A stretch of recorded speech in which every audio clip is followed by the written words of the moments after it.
bem, gente? Então, avançando aqui no nosso capítulo dos crimes contra a fé pública, hoje a gente fala sobre falsidade ideológica, que é o próximo assunto, né? Então, já vimos questão de falsificação do documento público, falsificação do documento particular, e agora a gente começa a falar sobre falsidade ideológica, que é a mesma ideia, né? A ideia de um documento falso, digamos assim, mas um pouco diferente. Aqui a gente vai falar de uma situação em que o documento é verdadeiro. Isso que eu queria que ficasse muito claro para vocês, tá? Porque assim, a ideia intuitiva que a gente tem de falsificação do documento, né, é aquela da falsificação do documento público. Então, que o cara chega em casa e faz lá o documento da sua impressora. Aqui não, muito cuidado. Aqui o documento foi feito por quem de direito, ou seja, quem deveria fazer o documento, seguindo todas as formalidades. Então, foi expedido lá pelo poupa-tempo, o documento tem todos os carimbos, todas as assinaturas, tudo certinho. Então qual que é o problema, né? Qual que é o crime? O problema é que o documento traz uma mentira, tá? Então o documento ele traz lá uma informação que é falsa, né? Por isso que é o nome falsidade ideológica, tá? Ideológica vem de ideia, então é uma ideia falsa. O documento traz uma ideia falsa e, portanto, ele é falso, né? A gente vai ter que lidar com esse crime aqui nesse caso, né? Então eu até me lembro, né, pra gente começar a conversar, de um caso que eu peguei uma vez. Foi um daqueles dias em que eu fiquei com raiva de morar no Brasil.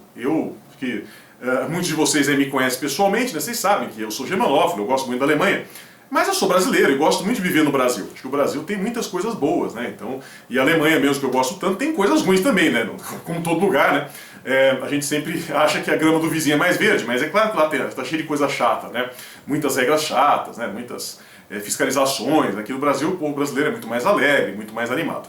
Mas nesse dia, né, eu fiquei especialmente com raiva, porque foi uma coisa que me incomodou. É claro que isso já faz 20 anos, tá, gente? Essa história que eu vou contar pra vocês tem 20 anos, do ano 2000. Na época eu estava na faculdade ainda, que eu fazia estágio lá no Ministério Público, né? Então eu fazia acusação naquela ocasião. E era um caso que é assim, ó, eu vou contar pra vocês a história. Eu peguei esse inquérito policial na minha mão. O cara, digamos que ele se chamasse José, tá? Não sei qual era o nome dele.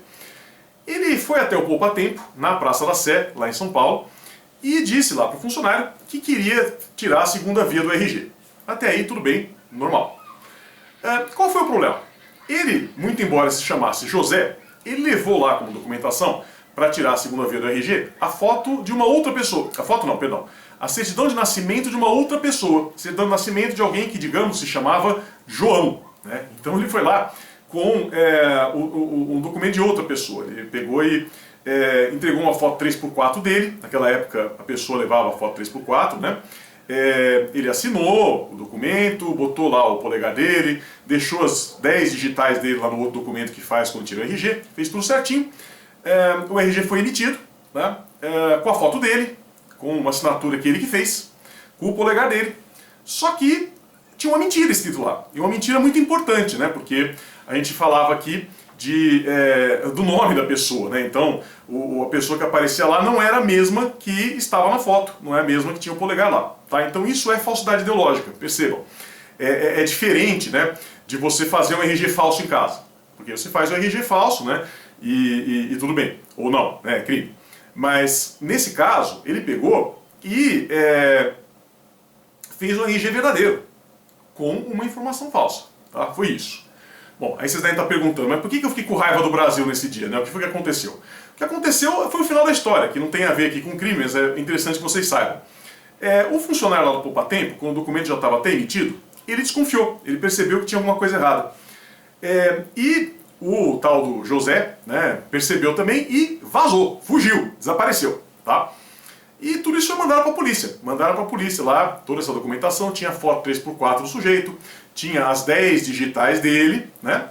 E o que aconteceu? O inquérito policial foi arquivado, né, por uma questão muito simples, porque a polícia não conseguiu descobrir quem que era aquela pessoa, né? Então eu pensei, puxa, mas o negócio tá feio, né? Você tem a foto da pessoa, tem as 10 digitais e eles não descobrem quem é, né? Então, a gente fica lembrando um pouco de filme americano, né? Que às vezes o cara tem lá a pontinha da impressão digital do dedinho do pé no tapete e eles descobrem até se a pessoa tem multa de trânsito ou não, né? Aqui no Brasil não tivemos a mesma sorte, a polícia não conseguiu descobrir absolutamente nada, né, sobre esse caso aqui concreto, né? Então, hoje eu acredito que seria diferente, tá? Porque já passaram 20 anos, né? A gente está em outro momento, o acervo já está todo digitalizado, então é possível que eles conseguissem descobrir, né? Para que ninguém fique bravo comigo, não estou falando mal da polícia. Mas na época, né, 20 anos atrás, foi uma vergonha, eles não descobriram. Mas de qualquer forma, esse é um exemplo de falsidade ideológica, tá? Então é a situação em que eu tenho um documento que é verdadeiro, né? O documento segue todas as formalidades, mas ele traz uma informação falsa, né? Alguém colocou lá uma informação falsa ou deixou de colocar uma informação verdadeira que teria que colocar, que seria obrigatória a colocação naquele caso, né? Então não tivemos isso, houve aqui esse problema, né? Por isso que o crime é falso, e aí a gente vai ter aqui, portanto, esse crime de falsidade ideológica, que é previsto aqui pelo artigo 299 do Código Penal, tá?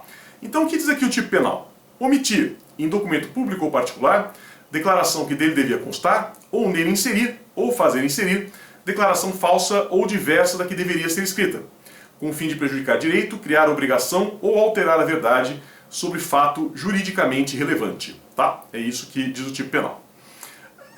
Notem, né, a gente vai falar mais sobre isso daqui a pouquinho, que nesse tipo penal a gente tem aí várias condutas, né? Então não é um verbo só, você tem que, primeiro o verbo omitir, que é a conduta omissiva, a gente vai falar mais sobre isso, depois tem ainda inserir e a locução verbal fazer inserir, tá? Então qualquer uma dessas três modalidades vai ser falsidade ideológica. Mas antes da gente falar sobre isso, uma observação que é importante. Notem, gente, nos crimes anteriores, né, no 297 e no 298, a gente tinha no tipo penal a separação por tipo de documento, né? Então no 297 era só documento público e no 298 só documento particular. Aqui na falsidade ideológica, se vocês observarem, o que vocês vão verificar? Que é o mesmo tipo penal para os dois. Porque ele fala aqui, né, omitir em documento público ou particular. Então, aqui não precisa fazer aquela diferenciação, né, de tipificação, vai cair tudo aqui. Então, num primeiro momento, né, parece que não é tão importante você saber a diferença entre documento público e particular, assunto que nós tratamos bastante na semana passada, né, quando falamos da falsificação de documento. Só que notem que aqui no preceito secundário, onde vem a pena, está escrito assim, ó, pena, reclusão de 1 a 5 anos e multa, se o documento for público, e de 3 anos, de 1 a 3 anos e multa, se for particular, tá? Então, na realidade, o que nós tivemos aqui? Apenas uma modificação de técnica legislativa. Então, a gente passa a ter o próprio legislador, né, prevendo penas diferentes para cada tipo de documento. Tá? Mas não são tipos penais diferentes. Por que ele fez assim? Porque ele quis. Não tem nenhuma explicação. Poderia ser assim lá em cima? Poderia, tá? Mas foi uma opção legislativa, né? Então, isso é importante que vocês saibam isso. É o mesmo tipo penal, mas a pena é diferente, né, se o documento for público ou se o documento for particular. São questões aqui que vocês devem observar, tá? Sujeito ativo, quem vai praticar esse crime é qualquer pessoa, né? Então nesse exemplo aí que eu dei, o nosso amigo José, como eu o chamei, é uma pessoa comum, né? Não precisa ser funcionário público, só que, de novo, como acontece no caso anterior, a gente vai ter aumento de pena se for funcionário público, né? Então o funcionário público no exercício do cargo, ele vai ter aí uma pena maior por conta disso, tá? Cuidado também, gente, com aquele inferno que nós temos aqui em direito penal, né? Que é o concurso, né? Aquele conflito aparente de normas. Então assim, a gente vai ter muitos crimes por aí que são crimes de falsidade ideológica, mas que são mais específicos. Então aí você vai afastar esse artigo 299 da falsidade ideológica e vai aplicar o crime que é mais específico, o crime que é voltado para aquela situação específica, tá? Então eu até coloquei aqui na apresentação para vocês, né, registro de nascimento inexistente, que é uma falsidade ideológica, né? Você vai lá e registra um nascimento que não houve, então você vai ter um documento verdadeiro, né? Um documento que traz lá uma informação falsa, né? Vai dizer que nasceu uma criança que na realidade não nasceu. Então isso não poderia acontecer, mas aí não vai ser falsidade ideológica, né? Vai entrar no 241. E muito importante, coloquei aqui para vocês também, o crime de adoção brasileira, tá? Não sei se vocês já ouviram falar em adoção brasileira, mas é importante que vocês conheçam um pouquinho sobre esse crime, né? Para não passar uma vergonha. Igual uma vez numa banca que eu perguntei lá para o candidato, né, o que era adoção brasileira. Ele me falou que é uma coisa que acontece muito em Goiás, né? Eu falei, tá bom, e o que acontece tanto em Goiás? Ah, é uma mãe cuidar do filho da outra. Não, isso não é adoção brasileira. O que é adoção brasileira? É simplesmente você registrar como se fosse seu um filho que é de outra pessoa. Então eu vou lá no cartório, registro como sendo meu filho, uma criança que tem outro pai, tá? Isso é adoção brasileira. Ou seja, eu estou desrespeitando, né, o procedimento do ECA, do Estatuto da Criança e do Adolescente, que é importante para que eu tenha aí essa adoção. Aí vocês vão falar, professor, mas será que isso não é assim meio frescura, né? Então, só porque desrespeitou o ECA, a pessoa comete crime? Pode ser uma pessoa bem intencionada, né? Tá querendo dar o seu nome para uma criança que não tem pai, vai cometer crime? Vai, gente. E por quê? Né? Por mais que a pessoa seja bem intencionada. Por um problema que nem é tanto jurídico, né? Um problema que é até biológico, né? Questão aí de biologia, né? Porque vocês sabem, né, que dá problema, né, ou pode dar problema sério, genético, você ter filhos com parentes muito próximos.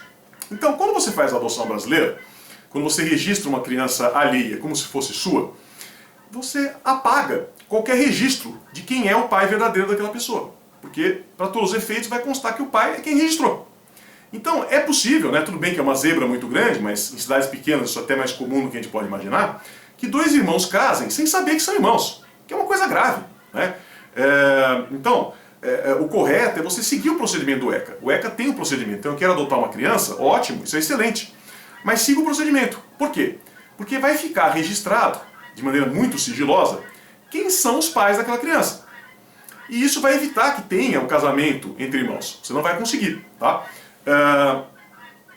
E também tem a ver com os direitos da própria criança, né? Porque o ECA prevê que quando a criança completa 18 anos, se ela é adotiva, ela tem o direito de saber quem são seus pais.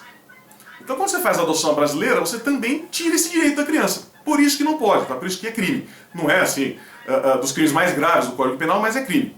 De qualquer forma, o que eu quero que vocês percebam, a adoção brasileira é também falsidade ideológica. É que, é claro, pelo princípio da especialidade, se eu tenho adoção brasileira, isso afasta a aplicação do 299 e a gente vai ter a aplicação só do 242, né? Porque a gente vai ter aí essa possibilidade aqui, né, de uma legislação mais específica, tá bom? Dito isso, vamos olhar agora quais são as condutas previstas aqui pelo tipo penal. Então a primeira conduta que aparece é omitir, né, que é um crime omissivo aqui nessa modalidade, né, crime omissivo próprio, puro. Então, assim, como sempre, né, para omitir, tem que ser alguém que tenha a obrigação de colocar aquela informação, né? Então vou dar um exemplo, digamos que você vá lá no cartório, né, e peça uma segunda via da sua certidão de nascimento. Alguns de vocês já devem ter feito isso. Às vezes a gente precisa tirar uma segunda via atualizada da certidão de nascimento. E por que isso, né? Porque, eventualmente, a certidão de nascimento pode ter alguma averbação, pode ter algum registro novo. Então, a pessoa casou, divorciou, né, ou faleceu. Então, na certidão de nascimento nova, vai vir essa informação. Vai vir que nasceu dia tal, mas que faleceu dia tal, né, ou que se casou dia tal. Enfim, vem alguma informação assim. E essas informações são importantes para fins civis. Vocês aí que são civilistas, vocês sabem disso. Essas informações são fundamentais, né? Então, digamos que o funcionário lá do cartório simplesmente omita isso, ele não coloque essa informação, faz a certidão de nascimento nascer lá sem essa ressalva. Então, quando acontece isso, é uma falsidade ideológica, porque está deixando de vir aqui uma informação que é importante. Lembrando que aqui é dolo, tá, gente? Então, crime omissivo próprio é sempre doloso, e aqui não é diferente, a gente está falando também de uma modalidade dolosa, tá? Então, tem que ser primeiro alguém que tem essa possibilidade, né? E a pessoa que tem essa obrigação, por isso que eu dei o exemplo do funcionário do cartório, né, porque você que vai lá tirar a certidão de nascimento, não pode apagar nenhuma ressalva, né, quem vai fazer isso vai ser o funcionário. E tem que ter dolo, né, se for um desleixo, uma distração, não vai configurar o crime, tá, porque esse crime é modalidade sempre dolosa, né.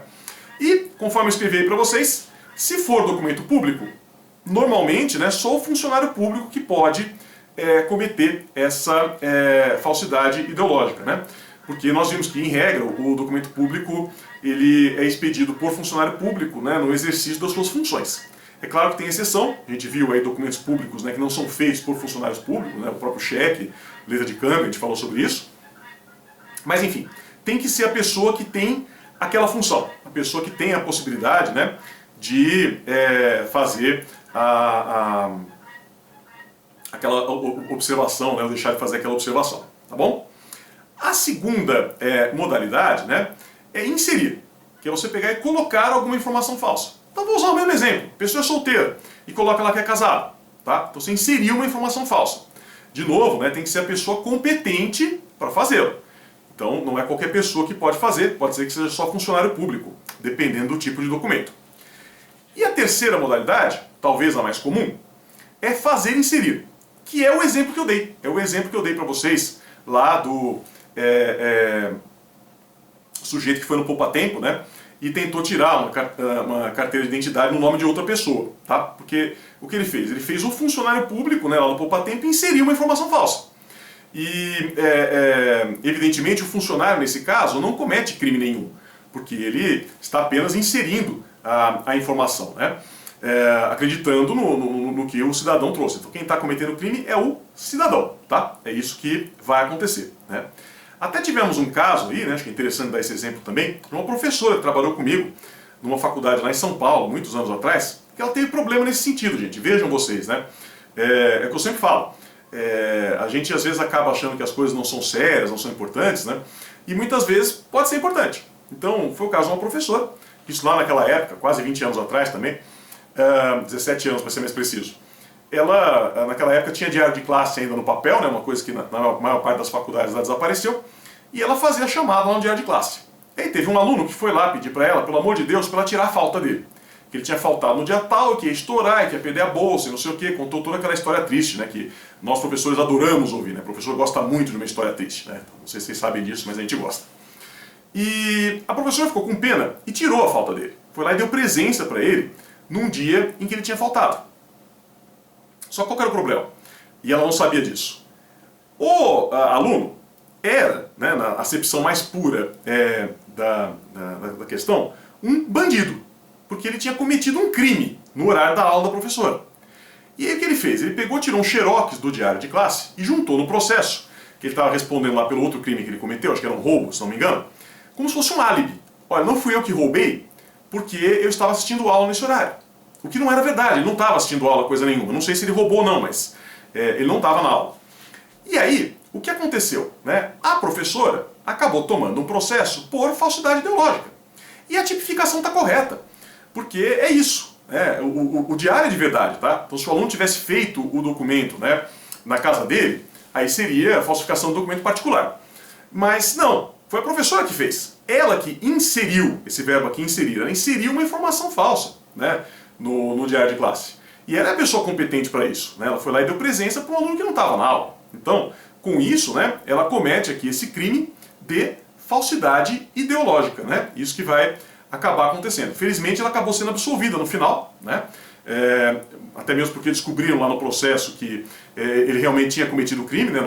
Não foi uma prova tão relevante assim o diário de classe, mas criou um problemão para ela, né? Ela foi tentar ajudar lá o rapaz e acabou entrando pelo cano. Foi isso, né? Um problema seríssimo que aconteceu, né? Por conta disso, uma falsidade ideológica, tá? Notem também, né, nesse sentido, aproveitando aqui o exemplo, que vocês não devem confundir esse crime aqui de falsidade ideológica com a falsificação do documento, tanto público quanto particular, na modalidade alterar. Cuidado, porque se vocês lembrarem, a gente viu lá na semana passada, que tem dois verbos lá, né? Pode ser falsificar ou alterar o documento. Então, eu falei para vocês também existe o crime quando a pessoa vai lá e raspa, apaga, né? Acrescenta alguma informação. Então, qual que é a diferença que tem entre isso, né, e o inserir que aparece aqui, o fazer inserir que aparece aqui? A diferença, gente, basicamente é quem faz. Então, se o aluno vai lá, entra na sala dos professores, encontra o diário de classe no escaninho e muda, tira a falta dele e coloca a presença, isso é falsificação de documento privado, né? Porque ele não é pessoa competente para mudar o diário de classe, ele fez aquilo clandestinamente. Porém, se a própria professora é quem faz, aí a gente tem falsidade ideológica, né? Você tem aqui acrescentando uma ideia falsa, tá? Essa que é a ideia.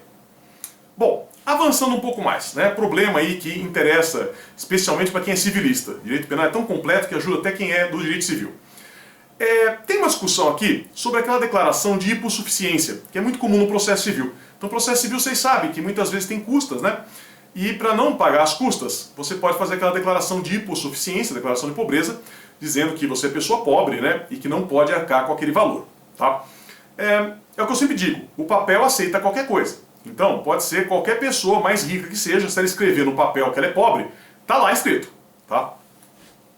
Então, digamos que aconteça isso, né? Que seja uma pessoa muito rica, né? E ela vai lá e escreve que ela é pobre. Isso é falsidade ideológica, porque ela está juntando lá no documento, né, uma informação falsa, dizendo que ela é pobre quando ela não é. Isso seria crime de falsidade ideológica, tá? O que tem aqui é uma discussão sobre a ocorrência ou não do delito nesse caso. Porque formalmente não há dúvida a esse respeito. Mas, é claro, o Ministério Público, que muitas vezes faz papel de acusador, ele vai denunciar. Então se você fizer uma declaração de pobreza aí que é falsa, né, você terá aí provavelmente um processo penal por falsidade ideológica. Mas notem que isso não é pacífico, né? Então você tem entendimentos aí mais garantistas, mais pró-réu, no sentido de que não, né? Então se eu tenho aqui essa declaração de hipossuficiência, né, falsa, escrito lá uma mentira, eu vou ter, não vou ter crime, vai ser um fato atípico, por quê? Porque é uma declaração que não vale por si mesma, que ela pode ser investigada. O que é verdade. Os de vocês aí que trabalham com processo, já que mexeram com processo, vocês sabem disso, né? Que o juiz não precisa acreditar na declaração. Ele pode pedir para juntar o imposto de renda, para ver se a pessoa realmente não tem condições, né? Esse tipo de coisa. Então, a gente vai ter isso aqui sem problema nenhum, tá? Então, observem que tem duas correntes, sempre interessante que vocês observem isso. Bom, depois, eu já falei para vocês que esse crime vai ser sempre doloso, sempre vai ter dolo, tá?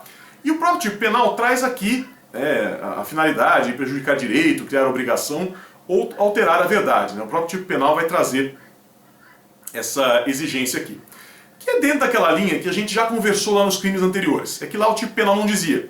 Mas eu falei para vocês, né, que eu pegar e falsificar uma coisa que é de pouca relevância, né, uma coisa que não tem relevância jurídica, dificilmente vai gerar o crime. Então aqui é a mesma coisa, eu preciso que tenha relevância jurídica, né, que tenha a finalidade de prejudicar um direito, criar uma obrigação. Então você discutir se o cabelo é loiro, né, ou se é castanho, claro, enfim, esse tipo de coisa em princípio não é relevante, tá? Esse é o tipo de coisa. Bom, além disso, tenho aqui algumas palavrinhas para falar para vocês sobre a consumação desse delito, né? Então em que momento que esse crime se consuma.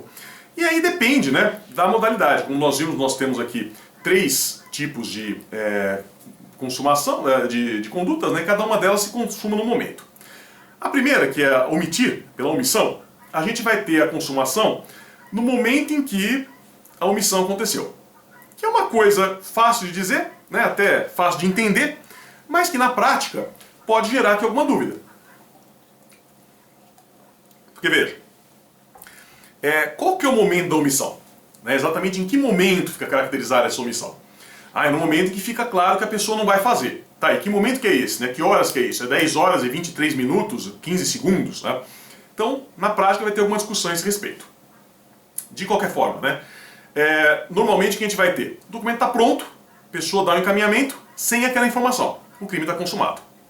De qualquer forma, nessa modalidade, muito cuidado com isso, não temos possibilidade de tentativa. Tá?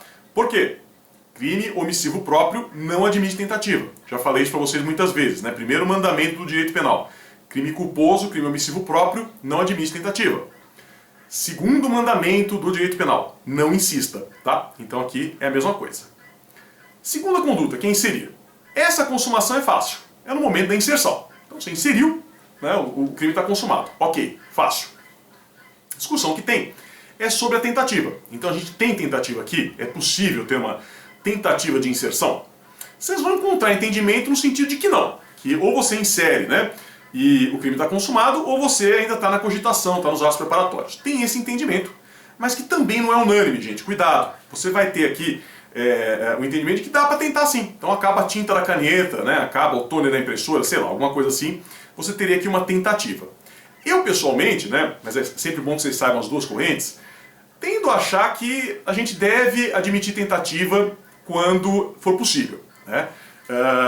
Então é claro que muitos crimes, né, talvez até a maioria, são crimes em que dificilmente você vai ter a tentativa. Vocês já perceberam isso, vocês começaram a estudar a parte especial nesse semestre, vocês já viram que tem crimes aí que a tentativa não vai acontecer nunca, né, que é um mero exercício aí, mental, né, de tentativa. Mas assim, a gente tem que falar que tem, porque vai que um dia acontece, né? Então aqui eu acho que é a mesma coisa, você pode ter, né? E não acho impossível vislumbrar a tentativa nessa modalidade aqui de inserção, tá? No fazer inserir que é o mais fácil, porque quando você vai ter a consumação? No momento em que o terceiro insere, no momento em que a outra pessoa insere aquela informação, e aí sim, você pode ter a tentativa sem problema nenhum, né? Então, o cara vai lá no poupa-tempo, né, dá o nascimento de outra pessoa, e o funcionário percebe e acaba não fazendo a inserção. Você tem aqui uma tentativa de falsidade ideológica, sem problema nenhum, tá? Para terminar esse assunto, vamos lembrar que isso aqui é um crime formal, tá? Então não precisa ter nenhum resultado fora esse que eu já falei para vocês. É a mesma ideia da moeda falsa, é a mesma ideia aí de outros crimes aqui contra a fé pública, né? Então só você fazer o documento falso, com essa intenção, né, de prejudicar um direito, criar uma obrigação juridicamente relevante, já é crime. Eu não preciso necessariamente chegar a usar o documento. Se eu usar, pior ainda, né, a gente vai ter uma situação ainda mais grave. Tá bom? Mas é isso, gente. Agradeço demais aqui a atenção de vocês. Não percam, na continuação a gente fala sobre uso de documento falso, artigo 304. Muito obrigado e até lá!